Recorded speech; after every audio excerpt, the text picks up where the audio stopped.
غیر مسلم تانے دیتے ہیں کئی حد تک صحیح بھی. ہمارے مسلم نوجوان پڑھائی میں ایک دم پیچھے ہوتے جا رہے ہیں, ایک دم زیادہ سے زیادہ کیا بن رہے ہیں؟ انجینئر. ارے بس کرو رہے انجینئر بننا, بس کرو انجینئر بننا. بہت دیکھ لیے انجینئر جو چپراسی کا کام کر رہے ہیں, واچ مین کا کام کر رہے ہیں. فیلڈ الگ الگ اب آپ کے لیے مہیا ہے. اور سب سے اچھی فیلڈ اس وقت جو میری نظر میں ہے وہ ہے ایسے شعبوں میں جانا جس شعبے میں جانے کے بعد حکومتی لیول پر آپ دباؤ بنا سکیں. حکومتی لیول پر آپ کیا بنا سکیں؟ دباؤ بنا سکیں.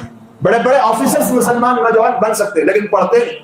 IAS بن سکتے ہیں, IPS بن سکتے ہیں, اور ڈاکٹرز بن سکتے ہیں. میڈیکل فیلڈ میں جا کر اچھی سے اچھی کارکردگی کا اظہار کر سکتے ہیں, لیکن بنیادی تعلیم میں ہی کمزور. تو میڈیکل میں کہیں جائے گا؟ کامرس کامن ہے, کامرس نہیں ہے بھائی.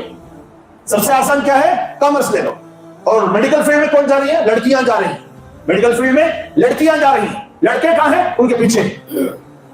لڑکے لڑکیوں کے پیچھے اور اپنی تعلیم برباد, اور لڑکیاں آگے نکل رہی ہیں. اور تو 12ویں field, SSLC field, PUC field بیٹھا ہوا ہے کس کے انتظار میں؟ 5 سال 6 سال پڑھ کر پریکٹس کر کر بڑی ہاسپٹل میں کام کرنے والی ڈاکٹر تجھ سے شادی کرے گی؟ بولو کرے گی؟ وہ اپنے سے بڑے MD کو دیکھے گی, سرجن کو دیکھے گی. تجھے تو الو بنایا ہے. تجھے کیا بنایا تھا؟ الو بنایا. میں صاف صاف کہہ رہا ہوں, جہاں بھی جا رہا ہوں وہاں کہہ رہا ہوں, نوجوانوں لڑکیوں کے چکر سے بچو, لڑکیوں کے فریب سے بچو. یہ بہت بڑی پلاننگ ہے جو پرانے زمانے سے چلی آ رہی ہے. میں نے فائنڈ آؤٹ کیا ہے اس کو, نکالا ہے کہ بچے کیوں ناکام ہو رہے ہیں, لڑکیاں کیوں کامیاب ہو رہی ہیں. حالانکہ اللہ نے الرجال قوامون علی النساء کہا ہے. اللہ نے کیا کہا ہے؟ مرد قوام ہے عورتوں پر, سوچنے کے اعتبار سے, سمجھنے کے اعتبار سے, فیصلہ لینے کی طاقت کے اعتبار سے, یادداشت کے اعتبار سے, میموری کے اعتبار سے, گٹس کے اعتبار سے, فیلنگ کے اعتبار سے, جذبات کے اعتبار سے, ہر اعتبار سے اللہ نے مرد کو قوی بنایا, عورت کو کمزور بنایا. لیکن مرد کس کے پیچھے ہے؟ عورت کے پیچھے. ساری صلاحیتیں گوا کر اپنے آپ کو ایک دم پیچھے کر لیتا ہے.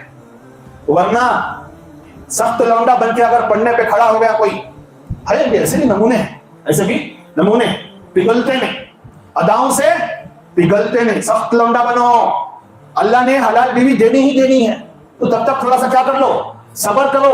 سخت لونڈا بنو, آنکھوں کی حفاظت کرو, فون کی حفاظت کرو, اور پڑھنے میں من لگاؤ. دین اور دنیا دونوں کے علوم حاصل کر کے آگے سے آگے چلے جاؤ, اور بڑے سے بڑے عہدے پر بیٹھو. اللہ کرے ہماری نیو جنریشن کو یہ بات سمجھ میں آ جائے.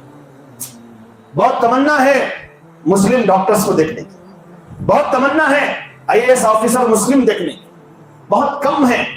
ان کا دانا بھی ایک حد تک, اس لیے میں نے کہا کہ پنچر لگانے والے, کیا بولتے وہ, پنچر لگانے والے, پلمبر, الیکٹریشین بھی لیں گے آپ کو مسلمانوں میں, بغیر قوموں میں بڑے بڑے عہدوں پر بیٹھے ہو. زیادہ سے زیادہ PC بن جاتی, اور تھوڑی سی اور کیا پروموشن ہو گئی تو 1 اسٹار 2 اسٹار, ختم, لائف ہی ختم. نہیں, آپ کے اندر, آپ ہر نوجوان کے اندر اللہ نے وہ کوالٹی رکھی ہے کہ وہ اگر صحیح اپنی صلاحیتوں کو یوز کر لے, اللہ تعالیٰ اسے کہیں سے کہیں پہنچا دے. لیکن ہم یوز کرنا ایک ہی وجہ, حسن پرستی. کیا پرستی؟ حسن پرستی.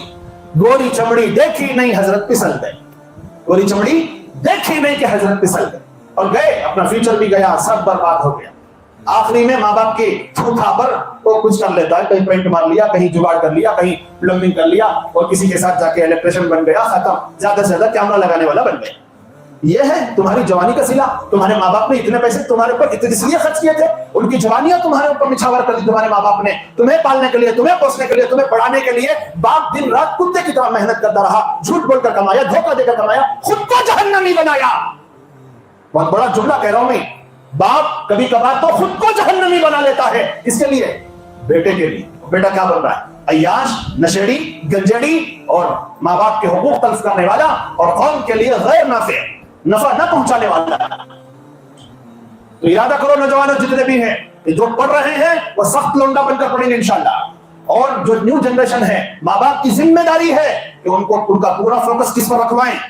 دین اور دنیا کی تعلیم پر رکھوائیں. پڑھنے کے زمانے میں صرف پڑھنا ہے, دوسرے چوچلے ہرگز نہیں کرنا, ورنہ ڈراپ آؤٹ ہو کر گھروں میں بیٹھے رہو گے, باپ کے ٹکڑوں پر پلتے رہو گے.